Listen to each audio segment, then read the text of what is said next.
maybe living in Spain has ruined me for life because I don't know, there are so many things I don't miss about the US. Although I love Miami, which is like a mini ecosystem there in the US that's different from the rest of the US because it's not as a gringo. You know what I'm saying? So I had a lot of comfort over there. I am Venezuelan and it was great to have just a bit of my culture around there. But there are so many things about this sacred American culture that I'm so glad I don't have around anymore. If you're American, don't get mad, okay? Just tell me if you agree or not. If you don't know me yet, my name is Daniela. I am a therapist slash YouTuber who's trying to talk more about therapy, but it's not working out for me. But anyways, I still love psychology and will continue to try to talk about it.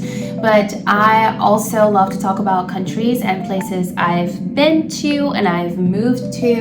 And right now, I've been noticing how much I don't miss America in so many ways, especially with kids. But let's talk about the first one that's going to make people feel hurt. But I don't miss Starbucks. It's so funny. Today, this is what inspired me to talk about this video actually, because I was on my Apple Wallet app and I saw the Starbucks card and I was like, oh my god, I still have $11 there, and I've lived in Spain for 3 years and there are Starbucks stores here and I don't go at all. I don't care to go. There, I said it. I don't miss Starbucks coffee. And it's funny because when I lived in America and anyone would talk badly about Starbucks, I'll be like, shut up. It's the best coffee in the world.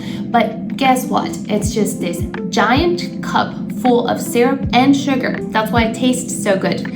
If you are into the culture of coffee, you're going to find out that it's actually not the greatest coffee. It's the sugar. That's great. And I don't miss paying $7 for a sugary coffee in a paper cup to go. One thing is that I don't necessarily love Spanish coffee and I don't go to Spanish cafeterias to have coffee, but I love the European culture around coffee that is all about sitting down to enjoy your coffee in an actual cup and have a coffee moment with yourself. That's what I love. I don't miss the huge portions or giant cups. This is funny. Obviously, when I arrived and I would go to Starbucks to get coffee and I see the venti size, I'm like, excuse me, this is medium size. They're like, no, that's the venti. It's smaller here. Wait, what? You're stealing from me. It should be bigger. I also remember going to restaurants and feeling like I did not eat enough. Interestingly enough, I think I struggle way less with my weight since I live here. It's more effortless to stay on around the same weight while living here because yes, portions are smaller, but guess what? It's not that they're tiny. It's that they are too big in the United States. It's an exaggeration of food and drinks. So after a meal in Spain, you don't feel like you need a nap or therapy to talk about your binge episode. Number 3, urban planning. I love urban planning here way more than in America because here the city is made for humans, not for cars. And okay, maybe I'm generalizing and not every city has everything as accessible as in Madrid. That's true. We're in the capital. There are things everywhere that you can walk to. There's metro. There are many cities in Spain that don't have metro or amazing transportation systems. But still, the cities are made for people to be able to walk to places, to walk to the supermarket, to walk to the pharmacy, to walk to a cafe, a bar, and that's the beauty of living in Spain. But in the US, if you don't have a car, you're pretty much stuck. Where are you gonna go? There are big residency areas in the middle of nowhere that are 20 minutes away from the closest supermarket. And I feel like many times housing is like a scam because you see this amazing huge house with a beautiful backyard and everything, but then you are isolated from society. And that's something else I don't miss about America, that everything feels more isolated. I think that we're less social when we're there. Not to say I still feel lonely here. I talk about this in every video, I think, because I do. I don't have friends here, and I feel like friendships here is a bit harder to have than in America because relationships are deeper here. People care more about having a relationship with a family member than a random American Venezuelan girl on the streets, you know? In America, we're more surface level and we're less attached to our family, so we have more relationships, I think. But that is something that I actually do miss about America.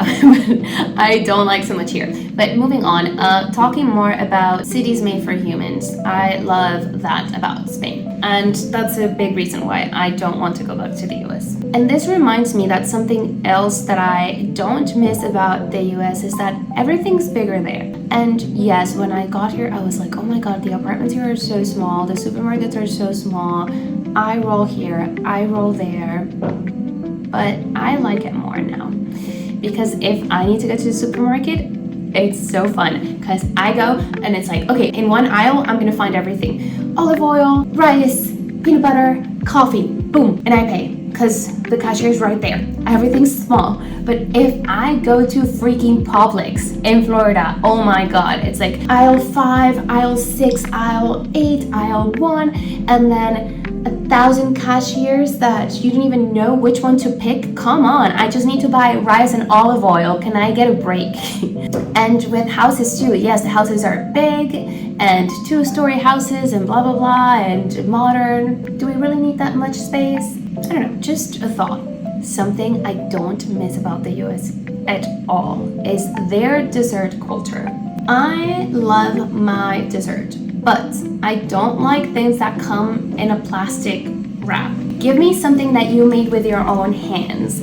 Show me the talent of the dessert cuisine. If not, what's the merit? Why, is this even worth it to put into my stomach? I'm not saying that the Americans don't bake, because they do, but they bake out of a box a lot of times. In Madrid and in other small towns, you're going to find artisanal desserts, things that people made with their own hands. Real bakery, real ingredients, yes, sugar, but at least something that I'm gonna say, oh my God, I need to go back to that bakery. Not like this cheesecake was made in a factory 3 months ago. Enjoy. The drinking culture, same thing. When I got here, I was like, what the hell? Why are bars open at 9 in the morning? Or, hello, this bar doesn't have drinking vibes. Yeah, no. In the US, bars are often associated with drinking vibes. But over here, bars are more like somewhere you go to for no reason. In the morning, in the afternoon, at lunchtime, at night.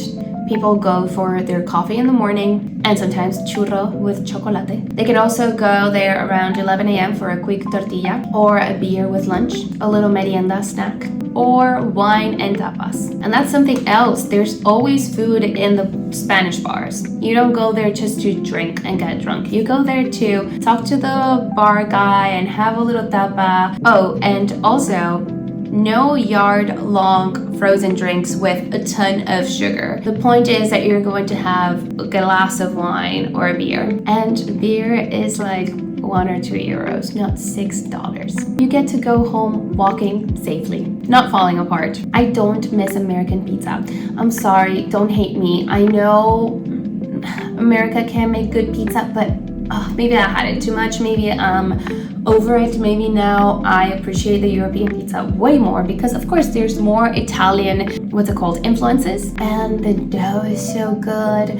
And they also have a lot of places with sourdough pizza that I appreciate so much, and their sauce is just yum. Their cheese is better quality. That's the thing, it's maybe the ingredients. The ingredients are better quality here and they're more delicate with their pizza making. I feel like in the US, pizza's like, I don't know, a rag or something, not a delicious thing. So I love pizza here. We eat pizza every Saturday.